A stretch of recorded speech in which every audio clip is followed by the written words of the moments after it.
Hey guys, welcome to my channel.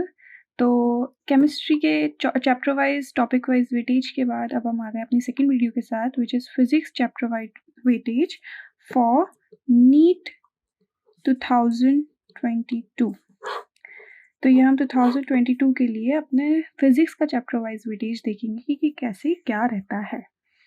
तो हम topic wise topic चलेंगे जैसा हमारे बुक में है, एनसीईआरटी में जो टॉपिक्स हैं उसके अकॉर्डिंग, लेकिन हम उसके साथ साथ उसका वेटेज परसेंटेज देखते जाएंगे कि क्या वेटेज परसेंटेज है। उसके बाद आप उस वेटेज परसेंटेज के अकॉर्डिंग अपने चैप्टर्स को हाईएस्ट टू लोएस्ट उसमें स्कोरिंग में अरेंज कर लीजिएगा। चलिए देखते हैं। अपना फर्स्ट चैप्टर है physical world units and measurements. Units and measurement. तो इसमें हमारा 2% रहता है, यानी कि 1 से 2 क्वेश्चन रहते हैं इन चैप्टर्स में से। इसमें हमारा वेक्टर वाला चैप्टर आ जाता है, यूनिट्स वाला आ जाता है। इसमें से 2 क्वेश्चन, एक वेक्टर में से एक यूनिट्स में से, इसके ऐसे रहते हैं। ठीक है। नेक्स्ट चैप्टर है हमारा motion in a straight line.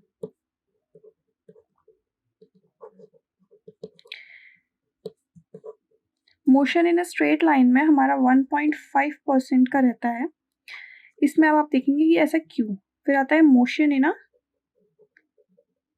Plane. इसमें भी हमारा 1.5% का रहता है। तो इन दोनों को मिला के ये काइनेमेटिक्स के चैप्टर हैं और इन दोनों को मिला के हमारे 1 से 2 क्वेश्चन आते हैं। तो ये 3% दोनों टुगेदर में 3% होते हैं और इनसे 1 या 2 क्वेश्चन हमारे रहते हैं। फिर हमारा नेक्स्ट चैप्टर है laws of motion. Laws of motion का रहता है हमारा 3%। इसमें से भी हमारे 1 से 2 क्वेश्चंस। फिर वर्क, एनर्जी एंड पावर, ये हमारा 4% रहता है। इसमें से क्वेश्चन जो क्वांटिटी है वो हमारी ज़्यादा रहती है। फिर हमारा रहेगा ग्रेविटेशन। तो ग्रेविटेशन में वही 2%। Then system of particles and rotational motion.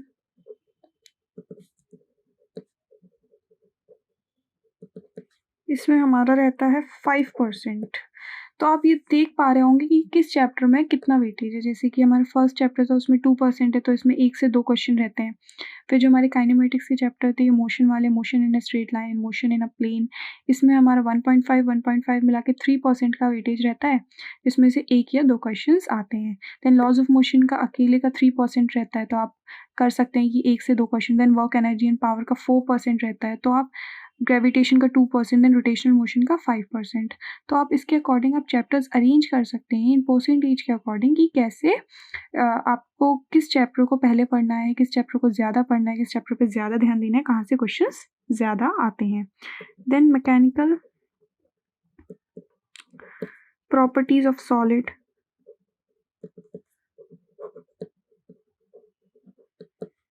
इसमें 2% रहता है। Then mechanical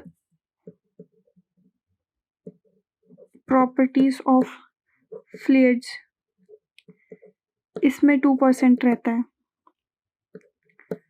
then thermal properties of matter,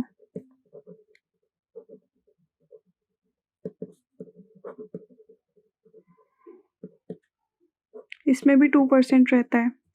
then आता है हमारा most important chapter which is thermodynamics. इसमें से आपका हाईएस्ट वेटेज रहता है, दैट इज 9%। तो 9% आपका थर्मोडायनेमिक्स में से रहता है। तो आप ये इसको आप समझ सकते हैं कितना इम्पोर्टेंट चैप्टर है। तो आपको इस पे कितने उस पर प्रायोरिटी का देना है, कितना ज़्यादा प्रायोरिटाइज करना है, उस हिसाब से आप समझ सकते हैं। तो थर्मोडायनेमिक्स 9% का है। तो kinetic energy, kinetic theory, sorry guys, kinetic theory, इसका वेटेज रहता है 3%। देन ऑसिलेशंस, इसका रहता है 1.5, then waves 1.5, then electric charges and fields, इसका रहता है 4.5%, then electrostatic potential and capacitance, EP and capacitance, इसका रहता है 4.5%, देन करंट इलेक्ट्रिसिटी,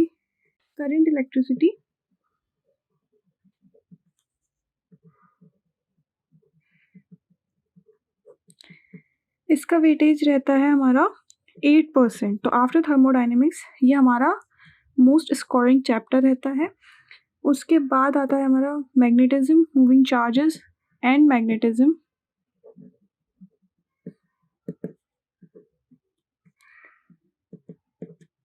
देन आता है हमारा magnetism and matter,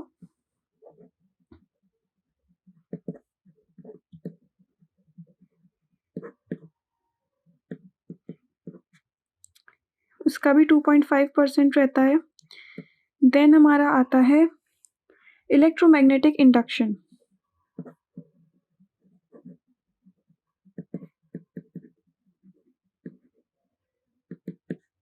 which is having 4% of weightage.